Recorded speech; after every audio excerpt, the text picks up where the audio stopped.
ಒಮ್ಮೆ ಒಂದು ಸಣ್ಣ ಹಳ್ಳಿಯಲ್ಲಿ ಒಬ್ಬ ವ್ಯಕ್ತಿ ತನ್ನ 2 ಗಂಡು ಮಕ್ಕಳೊಂದಿಗೆ ವಾಸಿಸುತ್ತಿದ್ದ. ಅವರು ಯಾವಾಗಲೂ ಆಟಿಕೆಗಳು ಮತ್ತು ಆಹಾರಕ್ಕಾಗಿ ಜಗಳವಾಡುತ್ತಿದ್ದರು. ಒಂದು ದಿನ ಅವರ ತಂದೆ ಅವರು ಮತ್ತೆ ಜಗಳವಾಡುವುದನ್ನು ನೋಡಿ ಅವರಿಗೆ ಪಾಠ ಕಲಿಸಲು ನಿರ್ಧರಿಸಿದರು. ಅವನು ಪ್ರತಿಯೊಬ್ಬ ಮಗನಿಗೂ ಒಂದೊಂದು ಕೋಲನ್ನು ಕೊಟ್ಟು ಅದನ್ನು ಮುರಿಯಿರಿಯೇ ಎಂದು ಹೇಳಿದನು.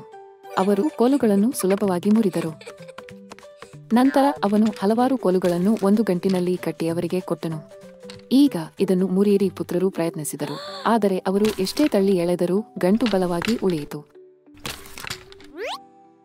ತಂದೆ ಹೇಳಿದರು, ಒಂದು ಕೋಲು ದುರ್ಬಲ, ಆದರೆ ಒಟ್ಟಿಗೆ ಅವರು ಬಲಶಾಲಿಗಳು.